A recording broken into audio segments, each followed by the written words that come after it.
రామయ్య గారు, మీ అమ్మాయి ఫోటో ఒకటి పంపే ఏర్పాటు చేయగలరా? పెళ్లి పత్రికలో అచ్చు వేయించాలి అడిగాడు రఘుతేజ.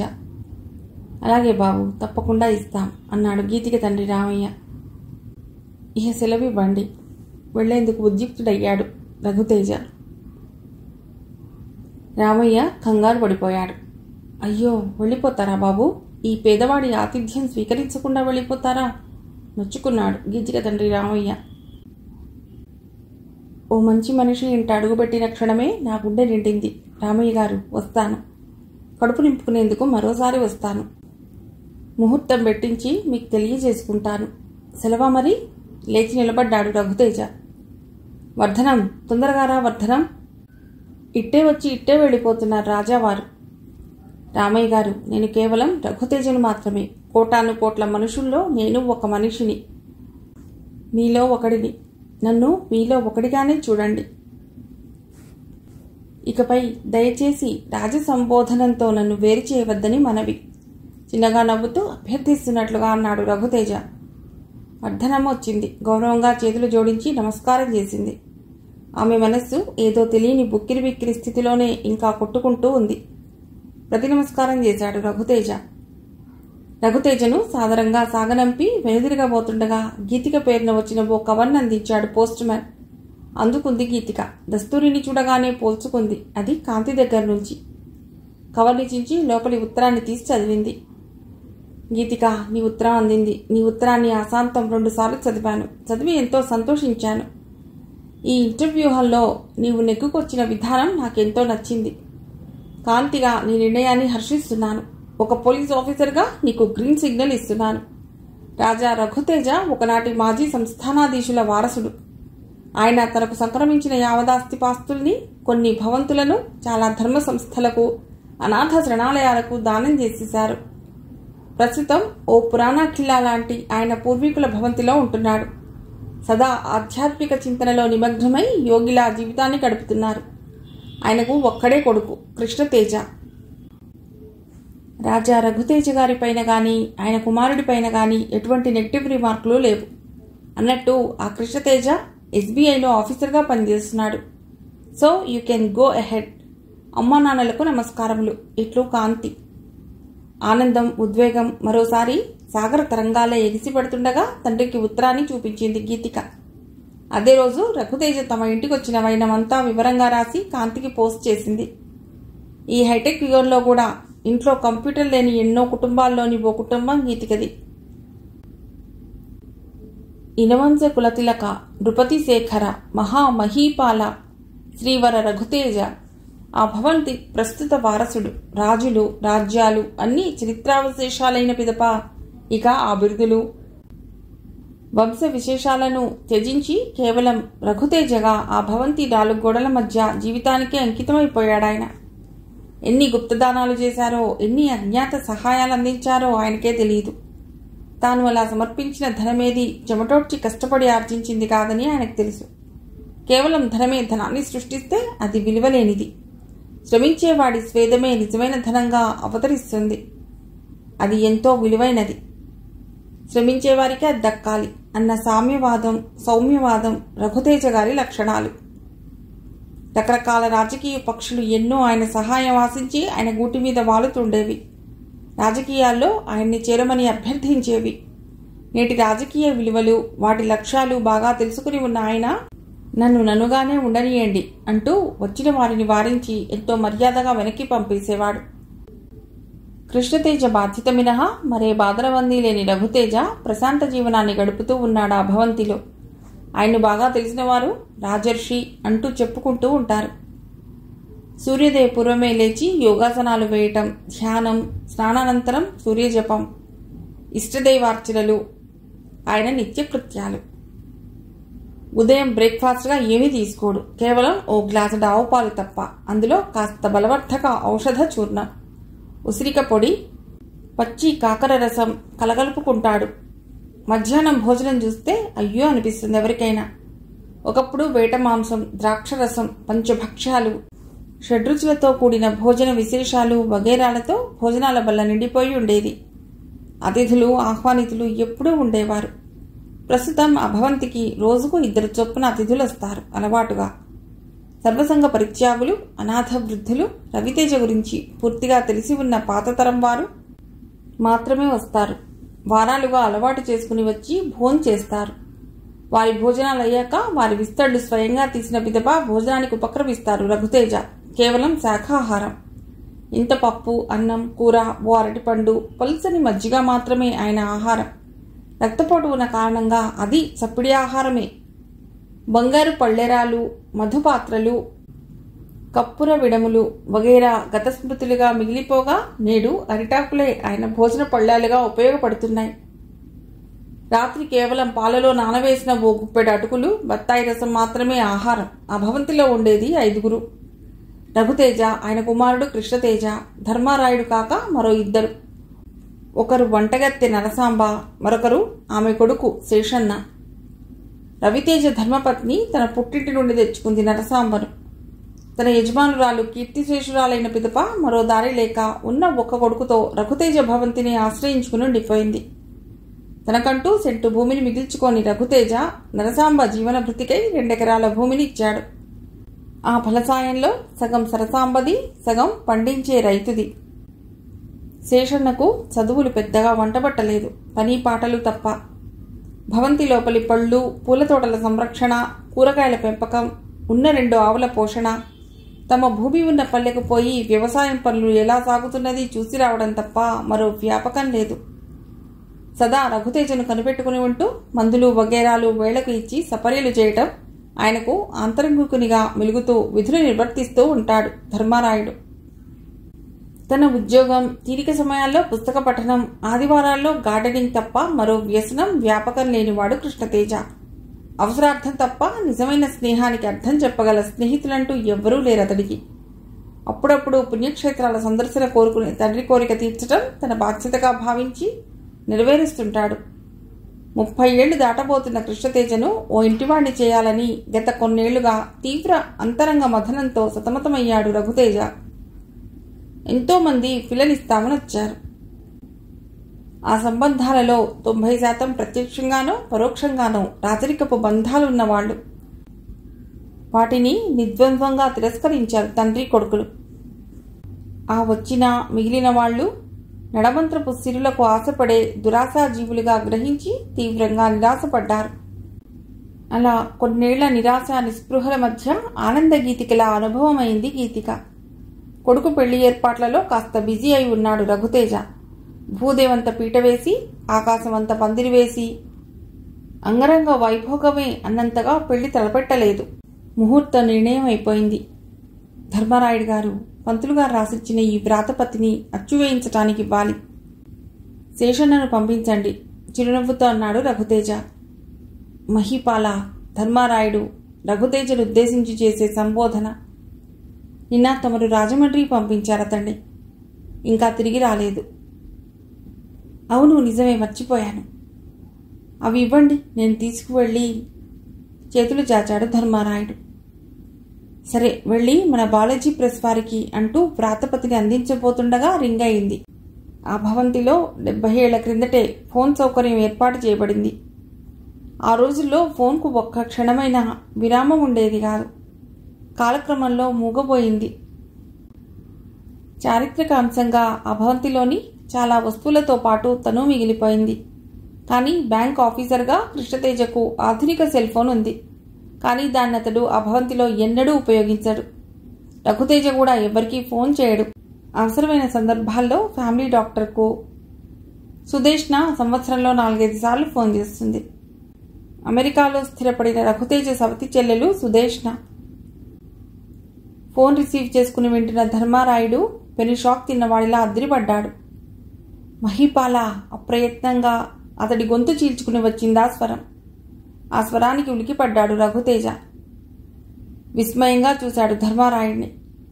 భయం, ఆందోళనలు ఒళ్లంతా వణికిస్తుంటే రిసీవర్ని అందించాడు ధర్మారాయుడు.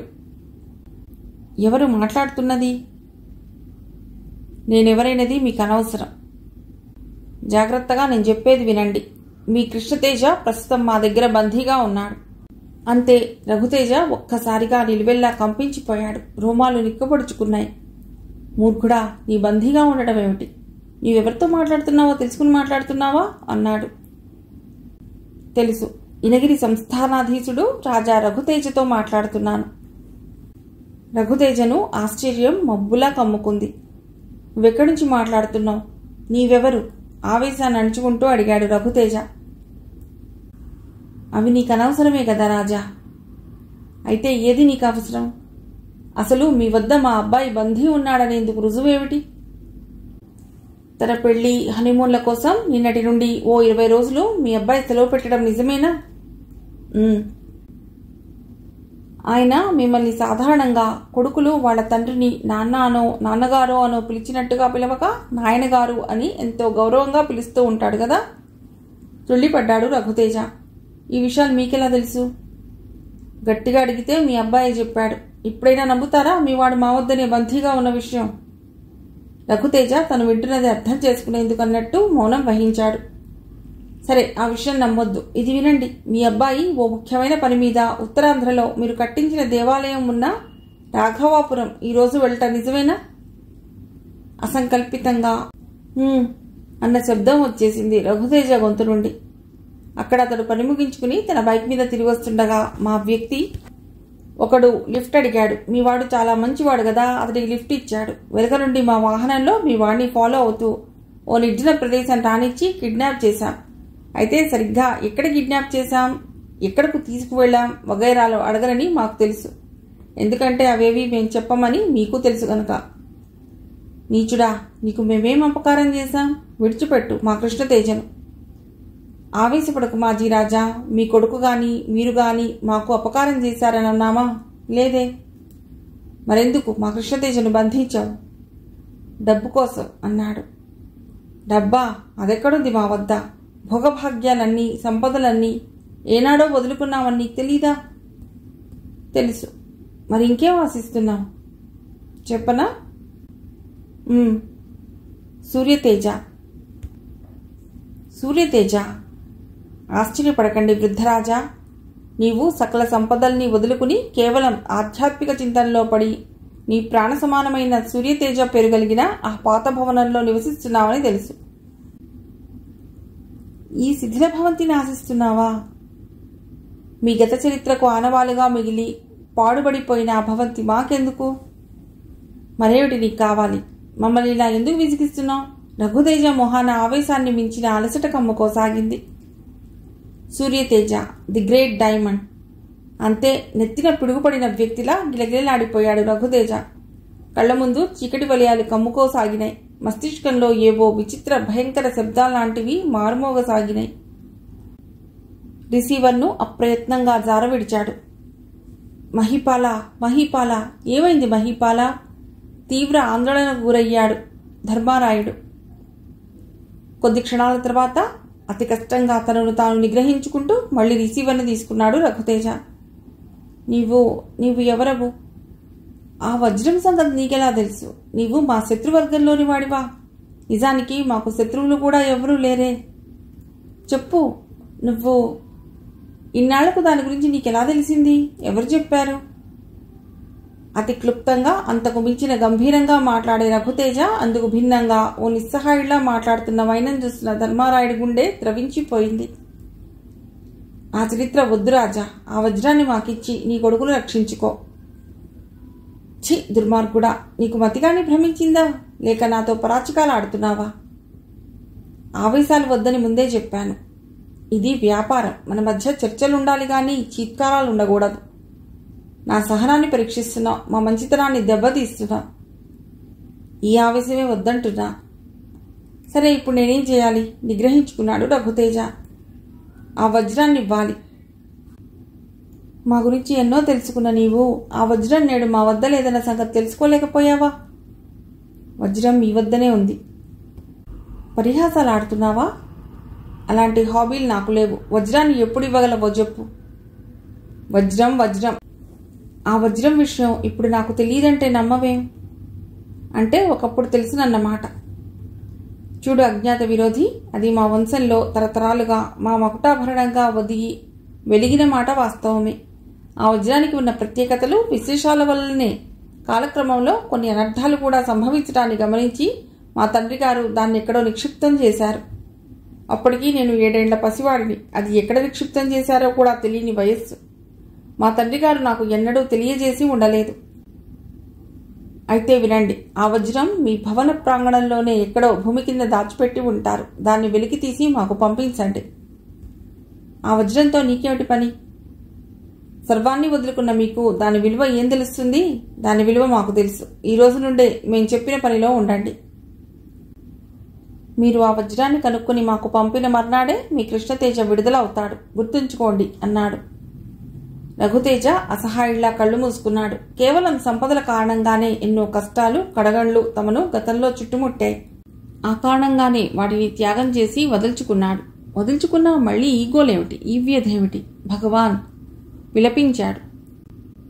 మరో 10 రోజుల్లో కళ్యాణ తిలకంతో భాషించవలసి ఉన్న తన కుమారుడు ఎవరో అజ్ఞాత దుష్టుడికి బందీగా చిక్కడమేమిటి?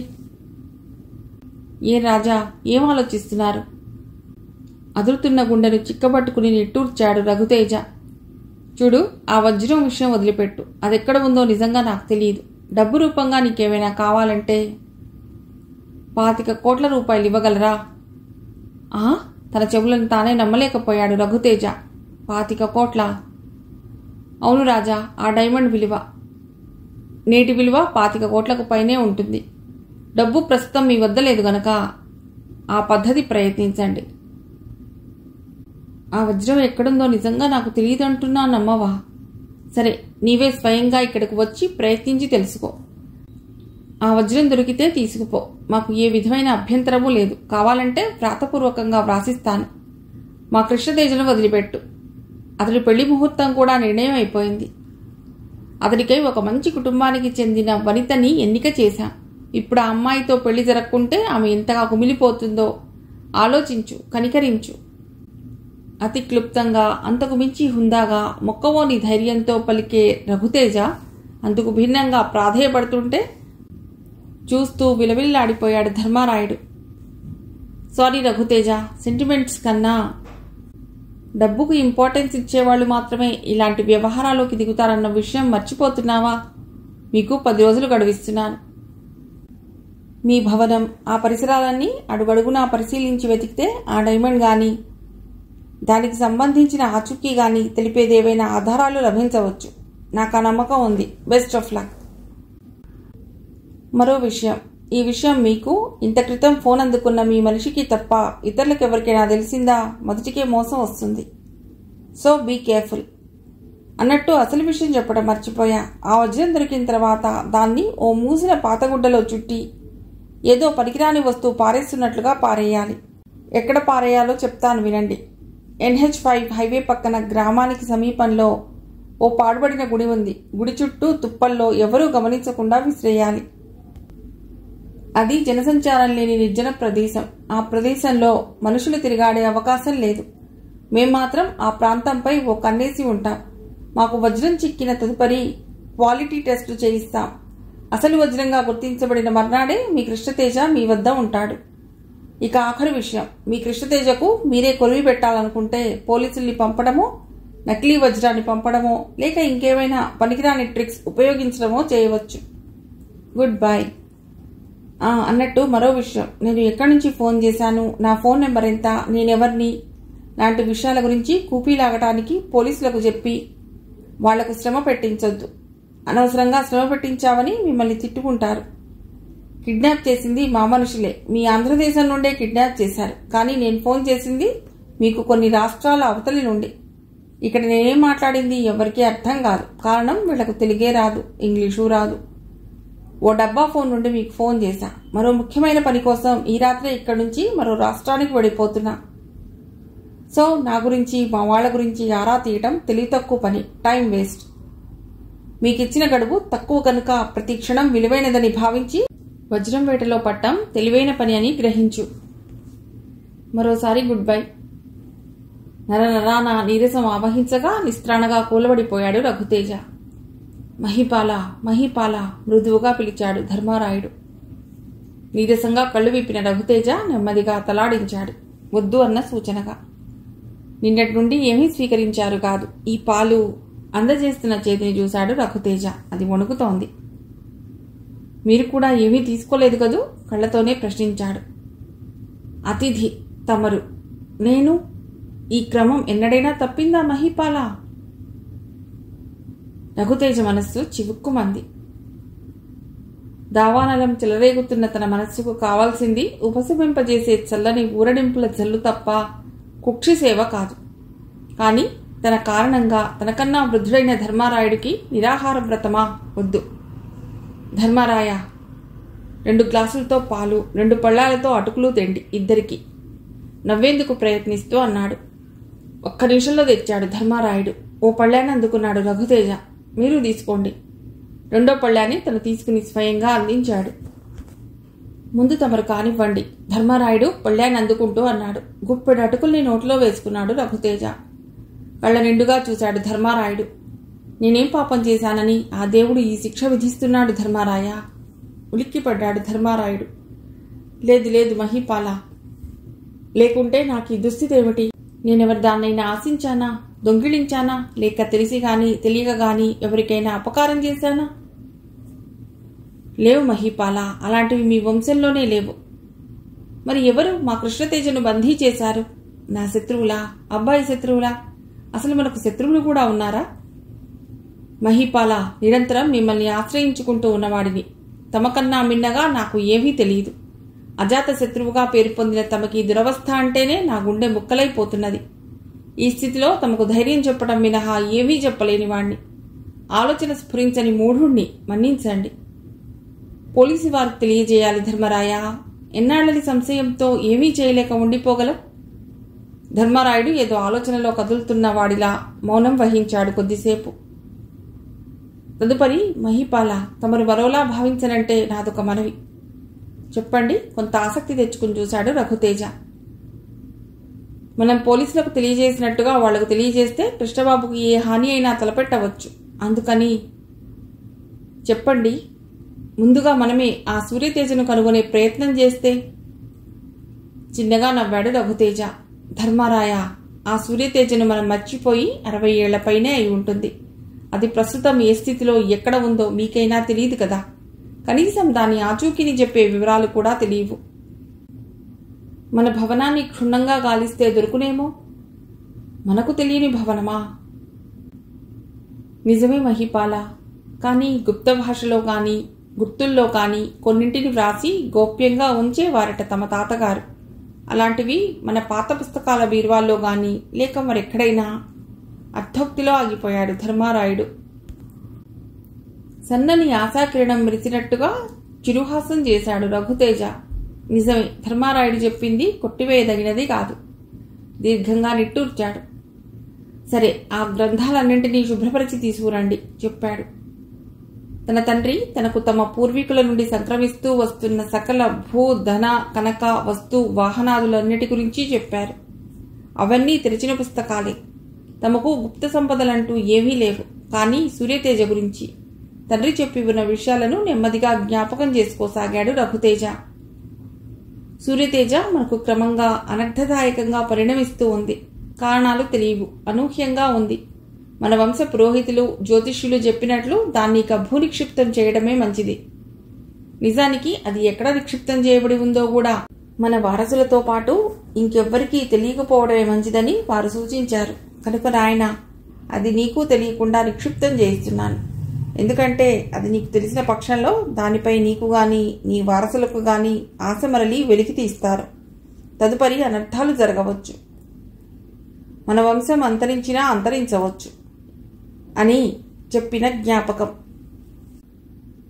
ఆటపాటలే లోకమనుకునే ఆ వయస్సులో తాను తన తండ్రిని ఏమని ప్రశ్నించగలడు?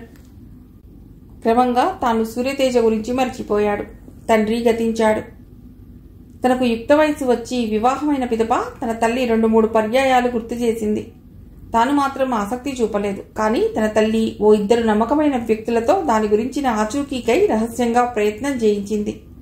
కానీ విచిత్రంగా వారిరువురు ఓ నెలలోపే మరణించారు. తన తల్లి అనారోగ్య పాలై అదే సంవత్సరం మరణించింది. ఆ ఘటనలతో భయపడిన తాను దోష నివారణ శాంతికై హోమాలు చేయించాడు.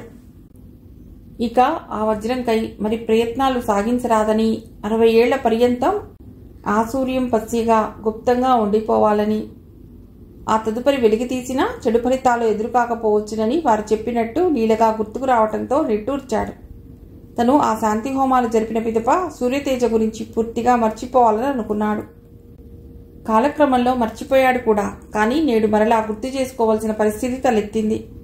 తమ గురించి, తమ సంపద గురించి, ముఖ్యంగా గత కాల జ్ఞాపిక లాంటి ఆ సూర్యతేజను గురించి తెలుసుకున్న వ్యక్తి నిజంగా తమ బంధు, మిత్ర, భృత్యగణంలోని వ్యక్తి లేదా శత్రుగణంలోని వ్యక్తి అయి ఉండవచ్చు.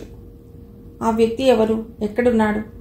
వాడికి అదనులో ఈ కోరిక కలగటం వింతగానే ఉంది. వాడెవడైనది తెలుసుకోవటం కన్నా వాడు కోరుకున్న సూర్యతేజను గురించి తెలుసుకోవటమే కష్టమయ్యేలా ఉంది.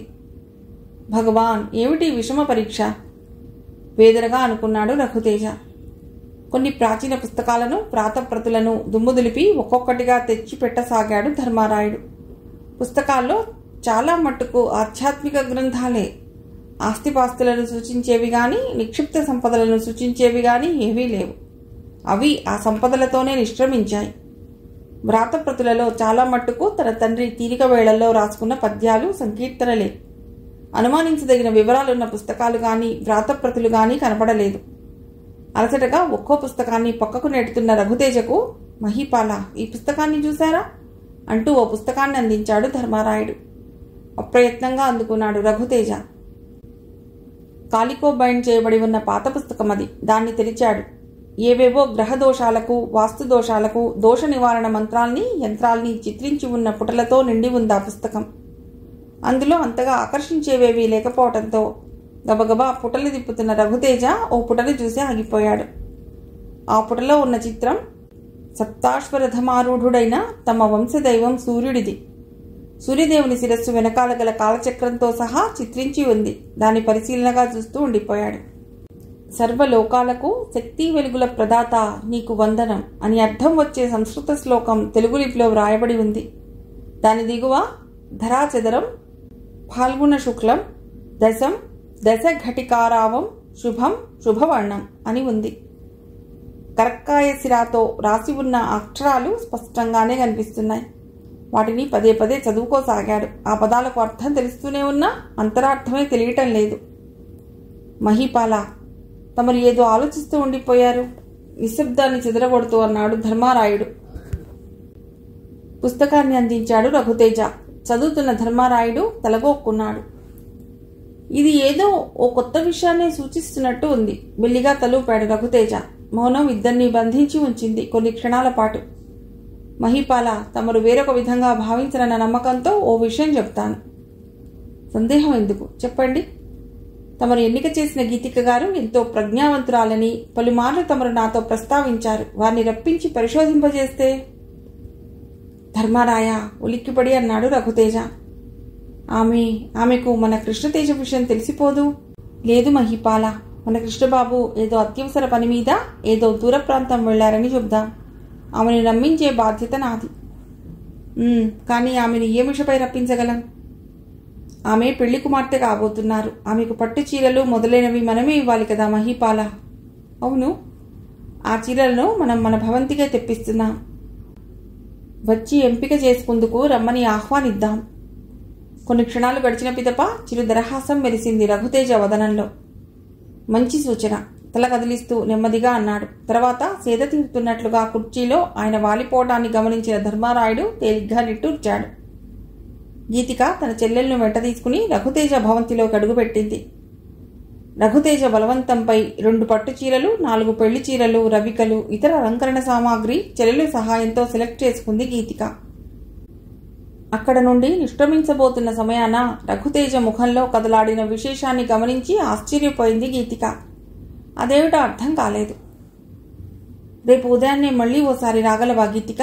వ్యక్తిగతంగా నీతో మాట్లాడాలి అంటున్న రఘుతేజను వింతగా చూసింది.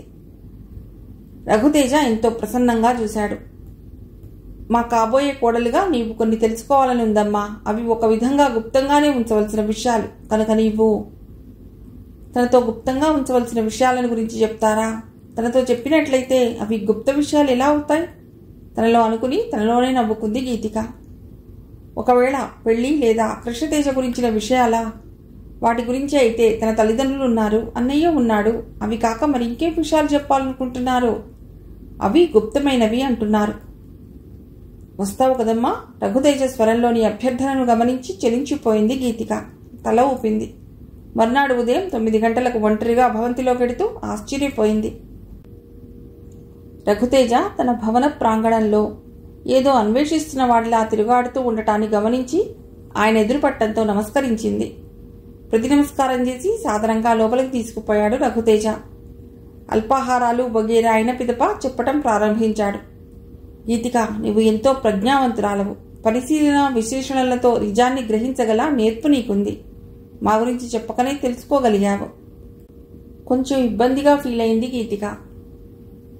కానీ ఒకే ఒక్క విషయం నీకు తెలియకుండా ఉండిపోయిందమ్మా.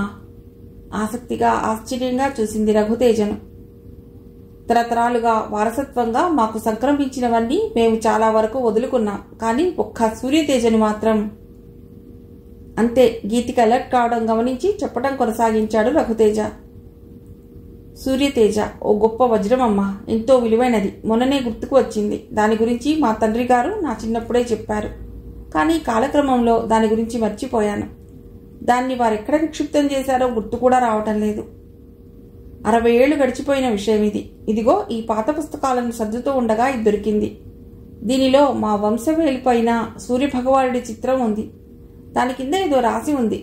దీని ఆధారంగా నీవు ఆ వజ్రాన్ని కనుగొనగలవేమోనని నిన్ను పిలిపించానమ్మా చెప్పి బయట పుస్తకాన్ని గీతికకు అందించాడు రఘుతేజ. ఆ పుస్తకాన్ని అందుకొని చూసింది గీతిక. ఈ విషయం నీ ఒక్కరికి మాత్రమే తెలియాలని ఒంటరిగా పిలిచాను. ఏమనుకోవద్దమ్మా. చప్పున చూసింది గీతిక.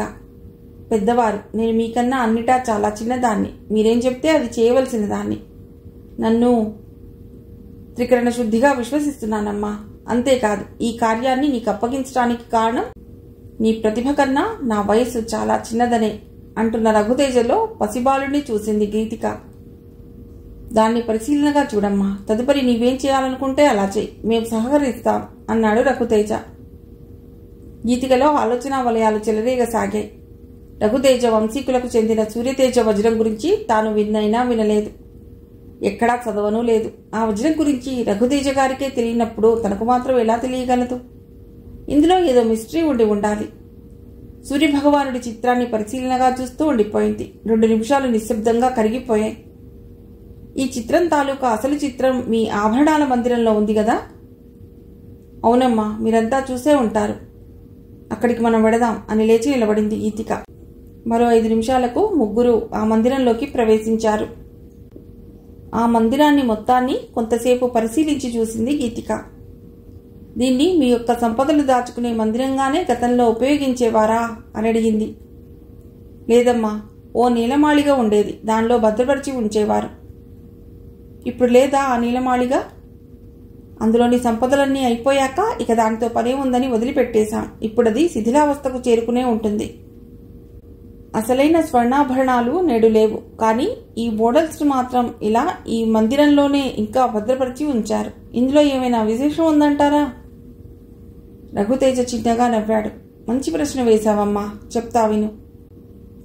ఈ ఆభరణాలన్నీ కరిగిస్తే అదంతా ఒక లోహపు ముద్దగా మారిపోతుంది. లేదా విక్రయిస్తే ఏ నాటకాల కంపెనీల వాళ్ళో కొనుక్కోవడం జరుగుతుంది. కానీ చూడమ్మా, ఆనాటి స్వర్ణకారుల కళా నైపుణ్యం, ఇందులో ఇమిడి ఉన్న మన భారతీయత, చరిత్ర, సంస్కృతి, ఇవన్నీ చెరగని ముద్రలుగా పొదిగి ఉన్న వాటిని చూస్తూ ఉంటే ఒక విధమైన అనుభూతి మిగులుతుందమ్మా నాకు. అందుకే వాటిని అలా ఉంచాను. నా తదనంతరం వాటిని మ్యూజియంకి ఇమ్మని కృష్ణతేజను కోరాను. రఘుతేజను అభినందనపూర్వకంగా చూసింది గీతిక. ఈ మందిరం మొదట మీకు అతిథి మందిరం. ఇక్కడే ఈ సూర్యభగవానుడి చిత్రాన్ని నిర్మించడంలో గల ఆంతర్యం. సూర్యభగవానుడు మా వంశదైవం. అందుకు నిదర్శనమే ఈ మూర్తి దర్శనం. ఆయన కాలసూచి మాత్రమే కాదు, కర్మసాక్షి కూడా. దాన్ని రుజువు చేస్తూ నిర్మించారు ఈ నిర్మాణాన్ని. కొంత అర్థమై మరికొంత అర్థం కానట్టుగా చూసింది గీతిక. సూర్యదేవుని శిరోభాగాన వెనుకగా పరివేక్షించిన ప్రభను చూశావు గదా, అది గడియారం. ప్రతి అరగంట కాలాన్ని ఘంటారావం ద్వారా తెలియజేస్తుంది. ఆ శబ్దం ఇదిగో ఈ 2 అశ్వకర్ణాల ద్వారా వినిపిస్తుంది. అంతేకాదు ఈ కర్ణాల ద్వారానే ఈ మందిరం ఆవలనున్నవారు ఇక్కడి ప్రతి శబ్దాన్ని స్పష్టంగా వినవచ్చు. మరో విశేషం, ఈ అశ్వనయనాల లోపలగా అమర్చిన విచిత్ర దర్పణాల ద్వారా ఇక్కడి వారిని అవతలి వారు స్పష్టంగా చూడవచ్చు. కానీ ఆ రహస్య వీక్షణ దర్పణాల్ని ఇదివరకే తొలగించాను. తను ఊహించింది చాలా వరకు నిజమైనందుకు చిన్నగా నవ్వుకుంది గీతిక. ఇక్కడేవో నిధులు సంపదలు ఉన్నట్టు భ్రమించి చోరులెవరైనా చొరబడితే బయటకు ఇక్కడి సవ్వడి వినబడేందుకు ఈ అశ్వకర్ణాల్లోని యంత్రాలను అలానే ఉంచడం జరిగింది. ఆనాటి రాజరిక సామాజిక పరిస్థితులను బట్టి ఇక్కడ విడిది చేసే అతిథులలో తమకు హాని తలపెట్టే వారుండవచ్చునేమోనన్న సంశయ ప్రయోజనంతోనే ఇలా ఈ ఏర్పాట్లు చేసి ఉంచారమ్మా. అర్థమైనట్టుగా చూసి నవ్వింది గీతిక. సూర్యదేవుని ముఖాన్ని ఎంతో సుందరంగా మలిచారు. ఆ ముఖాన నుదుటిపై ఏదో తాపడం చేసినట్టుగా ఉంది. రంగు మాసి అదారు వర్ణంలో కలిసిపోయి ఉన్న వృత్తాకారపు బిళ్ళ వంటి దాన్ని పరీక్షగా చూడసాగింది గీతిక. గీతిక చూస్తున్న దాన్ని గమనించి చిన్నగా నవ్వాడు రఘుతేజ. నవరత్నాల్లో సూర్యుడికి ప్రతీకైన వజ్రాన్ని అంత్య పరిమాణంలోని బంగారపు చిట్టంలో బిగించి ఆ ఫలభాగాన పొదిగారు. ఆ విషయం తెలుసుకున్న ఆనాటి అతిథుల్లో ఎవరో దాన్ని దొంగిలించారు. ఆపై దాని స్థానంలో వజ్రంలా మెరిసే స్ఫటికం ఏదో పొదిగారు. దుమ్ము ధూళి పేరుకుని ఉండటంతో అదేమిటో గుర్తుపట్టలేనిదిగా కనిపిస్తుంది. రఘుతేజ చెప్పింది విన్న గీతిక బ్రెయిన్లో ఫ్లాష్ వెలిగినట్టుగా ఫీల్ అయింది. చిత్రాన్ని చూసింది. కింద రాసి ఉన్న వాక్యాల్ని చదివింది. ఈరోజు తిథి పక్షము చెప్పగలరా? ధర్మారాయుని ఉద్దేశించి అడిగింది. దశమి శుక్లపక్షం చెప్పాడు. ప్రతిరోజు అర్చనలో సంకల్పం చెప్పుకునే రఘుతేజ. ధరాచదరం ఫాల్గుణ శుక్లం దశం దశ ఘంటికారావం శుభం శుభవర్ణం. మళ్ళీ మళ్ళీ చదువుకుని ఏదో అర్థమైనట్టుగా తలూపింది. యాదృచ్ఛికం అనుకుంది. ధర్మారాయుడు గారు, ఇక్కడ బీర్వాలన్నీ ఓ పక్కకు చేరుద్దాం అంది. రఘుతేజ కనుసైగతో ధర్మారాయుడు గీతిక చెప్పిన పని చేశాడు. ఆ పనిలో తాను సహకరించింది గీతిక. ఫ్లోరింగ్ అంతా నలుపు తెలుపుల చెదరాలు దుమ్ము ధూళి అంటుకుని ఉండటంతో వెలవెలా పోతున్నాయి. ఆ మందిరం పొడవు 48, వెడల్పు 24 చదరాలు, అంటే మొత్తం 1152 చదరాలు. ఒక్కసారిగా నిస్సత్తువ ఆవహించినట్లయింది గీతికకు. అయినా ఉత్సాహం ముందు అది కొరగానిదే అయ్యింది. తడిగుడ్డ తెప్పించి కొన్ని చదరాలను తుడిచి పరీక్షగా చూడసాగింది. వాటిలో ఏ విశేషమూ లేకపోయింది. కొన్నిటిపై పగిలిన సన్నని చారికలు కనిపించాయి. ఓ క్షణం కళ్ళు మూసుకుని మనస్సును ప్రశాంతం చేసుకుంది. తర్వాత కళ్ళు తెరిచి సూర్యదేవుని కళ్ళలోనికి ఖచ్చితమైన సూటిదనంతో చూసేందుకు ప్రయత్నిస్తూ ఒక్కో చదరంపై ఒక్కో అడుగు వేస్తూ ఓ చోట ఆగిపోయింది. కరెక్ట్, ఇక్కడ నిలబడిన వారిని సూటిగా సూర్యభగవానుడు చూస్తున్నట్లుగా ఉంది అనుకుంటూ తను నిలబడిన నల్ల చదరాన్ని తుడిచి పరీక్షగా చూసింది. అక్కడ ఏదో పరిశీలిస్తూ తనలో తానే ఏదో తర్కించుకోసాగింది. ఆమెను వింతగా చూడసాగారు రఘుతేజ, ధర్మారాయుడు. అంతలో భాంగ్ అంటూ గడియారపు ధ్వని మారుమోగింది. గీతిక తను చదివినది మరోసారి గుర్తు తెచ్చుకుంది. ఫాల్గుణం దశ ఘంటికారావం అన్నారు. అదృష్టవశాత్తు ఇది ఫాల్గుణమే. ఇక 10 గంటలు కొట్టాలి. కొడితే ఏం జరుగుతుంది? తన మనసు వేసిన కొంటె ప్రశ్నకు తనే నవ్వుకుంది. ఆ మందిరం గోడలపైనున్న వెంటిలేటర్లను గమనించింది. అర్ధవృత్తాకారపు కొయ్య చట్రాల్లో రంగురంగు అద్దాలు బిగించి ఉన్నాయి. అవన్నీ ఊదా, ముదురు నీలం, ఆకుపచ్చ, కాషాయం వగైరా రంగుల గాజుల పలకలు. నేల మీద సూర్యుడి పాలభాగాన్ని ఏ కోణంలో చూశాననుకుందో అదే కోణంలో మరోవైపు వెంటిలేటర్ అద్దాన్ని చూసింది. ఏదో కాస్త అర్థమైనట్టుగా నిట్టూర్చింది. మందిరంలో తూర్పు వైపున 4 ద్వారాలున్నాయి. సరిగ్గా వాటికెదురుగా పడమటి వైపు 4 ద్వారాలున్నాయి. అన్ని ద్వారాలపై భాగాన వెంటిలేటర్లున్నాయి. మరికొంత అర్థమైన దానిలా చిన్నగా నవ్వుకుంది. ఒక నిచ్చెన తెప్పించమని ధర్మారాయుడిని అభ్యర్థించింది. 5 నిమిషాల్లో ధర్మారాయుడు 12 అడుగుల బలమైన నిచ్చెన తెచ్చి గీతిక సూచించిన ప్రకారం సూర్యదేవుని పక్కనున్న ద్వారం దగ్గర వెంటిలేటర్ను అందుకునేలా వేశాడు. 16 అడుగుల ఎత్తున ఉన్న వెంటిలేటర్ వరకు ఎక్కి దాన్ని పరీక్షగా చూడసాగింది. వెంటిలేటర్కు అద్దాల చిత్రంలో బిగించి ఉన్నారు. ఒక్కొక్కటి 4 అంగుళాల ఎడంలో 6 వృత్తఖండాలు ఒకదానిపై మరొకటి. ఆ ఖండాల్లో ఒక్క రంగుగాజు అద్దం ఉంది. ఉదయించే సూర్యుడి ఆకృతిలో చెక్క ఫ్రేమ్ నిర్మించి వాటి మధ్య అద్దాలు బిగించి ఉన్నారు. వాటిని కదిలించేందుకు ప్రయత్నించి విఫలమైంది. అవన్నీ ఒక్కోటి 30 డిగ్రీల కోణంలో అమర్చి ఉన్నాయి.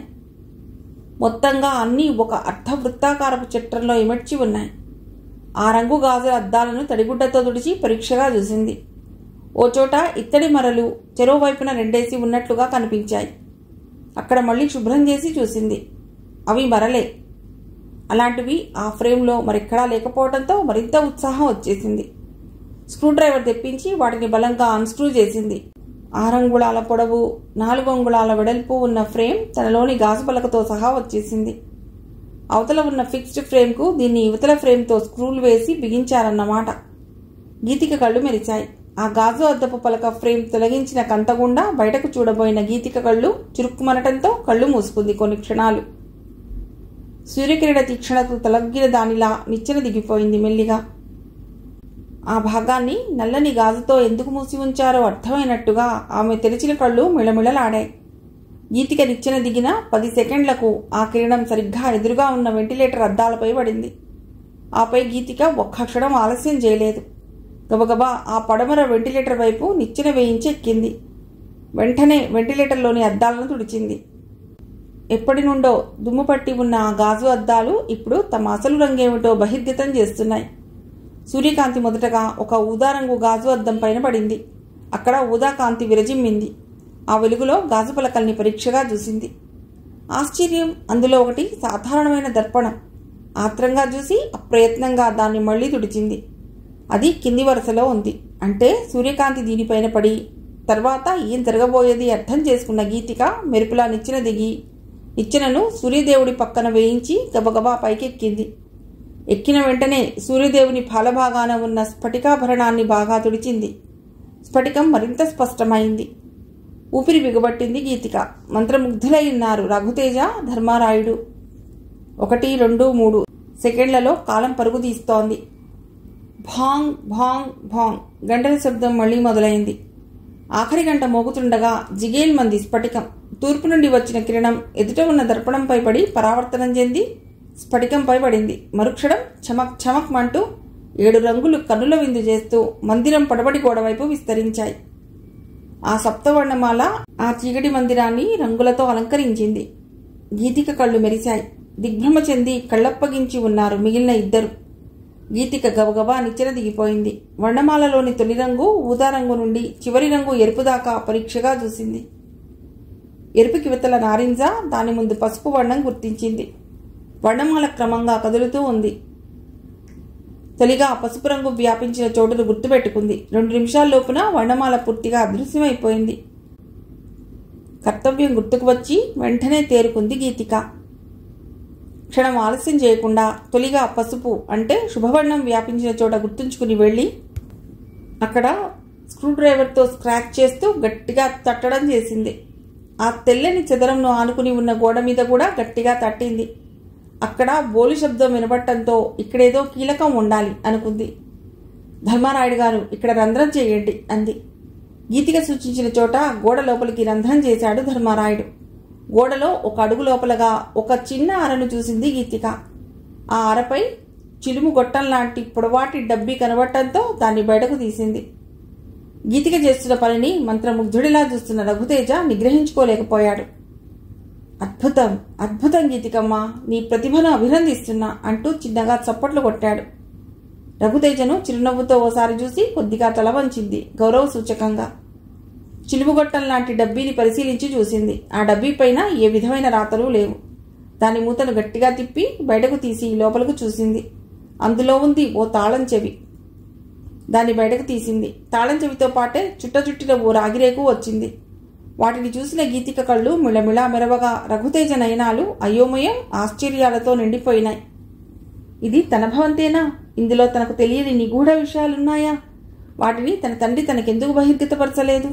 ఆలోచనలో పడ్డాడు రఘుతేజ. మీరు ఈ తాళం చెవిని గుర్తుపట్టగలరేమో, పరిశీలించండి. రఘుతేజకు తాళం చెవిని అందించింది. దాన్ని అందుకుని పరిశీలనగా చూశాడు రఘుతేజ. కొన్ని క్షణాలు పరీక్షగా చూసి తలను అడ్డంగా కదిలించాడు. రాగిరేకు కొంతమేర మకిలి పట్టి ఉన్న అక్షరాన్ని స్పష్టంగానే చదువుకుంది గీతిక. జంటలో నింతిని కంటిరి ఇక మగడినే కాంచవలే వాడిపో మార్గదర్శి మళ్ళీ మళ్ళీ చదువుకుంది. సూర్యతేజ ఆచూకీకై సాగుతున్న అన్వేషణ మళ్లీ క్రిటికల్గా మలుపు తిరగటంతో కొన్ని క్షణాల పాటు నర్వస్గా ఫీల్ అయింది. ఆ వజ్రాన్ని దాచి ఉంచిన విషయాన్ని ఇన్ని విధాలుగా గోప్యంగా ఉంచారంటే ఆ వజ్రం ఎంతో విలువైనదే ఉండాలి. సరే, ఒక తాళం చెవిని చూశామని అంటున్నారు అంటే మరొకటి ఉన్నట్టుగా అదే దారి చూపుతుందని స్పష్టం చేస్తున్నారు. కానీ ఆ మగడెక్కడా? వాడు దొరికితే ఆ వజ్రం ఎక్కడా? రాగిరేకులు రఘుతేజకిచ్చి తాళం చెవిని తీసుకుని పరీక్షగా చూసింది గీతిక. ఏమాత్రం తుప్పుపట్టలేదు.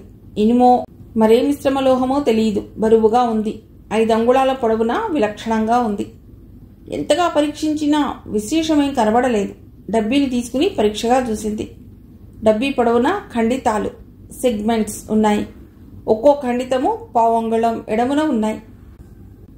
ఆ ఖండితాలను గీకి చూసినా ఊడబీకాలని ప్రయత్నించినా ఫలితం లేకపోయింది. స్క్రూ డ్రైవర్తో బాగా స్క్రాచ్ చేసి చూసింది. ఏవైనా గుర్తులు కానీ అక్షరాలు కానీ కనబడతాయేమోనని. డబ్బీపై మూతను పరీక్షగా చూసింది. 2 పొరలుగా లేవు. ఉసూరుమంటూ నిట్టూర్చబోయి తటాలన కింది మూతను చూసింది. స్క్రూ డ్రైవర్ పిడిని డబ్బీలో పెట్టి స్క్రూ డ్రైవర్ను రివర్స్గా నేలపై ఉంచి డబ్బీని బలంగా కిందకు అదిమింది. 3 సార్లు గట్టిగా కిందికి కొట్టడంతో డబ్బీ అడుగు భాగం మూతలా ఊడొచ్చేసింది. అది వృత్తాకారపు బిళ్ళ. 2 పొరలుగా ఉంది. స్క్రూ డ్రైవర్తో వాటిని వేరు చేసింది. వాటి మధ్యన ఓ వృత్తాకారపు రాగిరేగు బయలుపట్టడంతో మళ్లీ ఆశ్చర్యపోయింది. ఓ మాంత్రికుడు తన మాయాజాల విద్యను ప్రదర్శిస్తూ ఉంటే చూసే ప్రేక్షకుల్లా అయిపోయారు అక్కడ మిగిలిన ఇద్దరు. ఈశా, పరమేశ అనుగ్రహించు. రాగిరేకుపై అక్షరాలను చదివి పిచ్చిగా జుట్టు పీక్కోవాలనిపించింది. ఇంత గుప్తంగా సంకేతాక్షరాలతో వ్రాయడం కాదు కానీ తను మాత్రం వీటి వలన అనుక్షణం టెన్షన్కి గురి అయిపోతోంది. అలసటగా అనుకుంటూ రాగిబిళ్లను రఘుతేజకు అందించింది. ఆయన పలుమార్లు దాన్ని అటు ఇటు తిప్పి తల అడ్డంగా ఊపాడు. ధర్మారాయుడికి ఇవ్వగా అతడు అదే చేశాడు. మస్తిష్కం బాగా వేడెక్కిపోయింది. విశ్రాంతి కావాలి. ఆ తదుపరి ఫ్రెష్గా ఆలోచించవచ్చు తనలో అనుకుంది గీతిక. దాన్ని గమనించిన వాడిలా అన్నాడు రఘుతేజ. గీతికమ్మ, ఇంతవరకు జరిగిన పరిశోధనలు చాలు. నీవింటికెళ్ళమ్మా. మరలా రేపు వచ్చి కొనసాగించవచ్చు. ధర్మారాయుడు గారు వేడిగా టీ కలిపి తీసుకురండి పురమాయించాడు. హంపయ్య అనుకుంది గీతిక. మిగిలిన కథ తర్వాతి భాగంలో.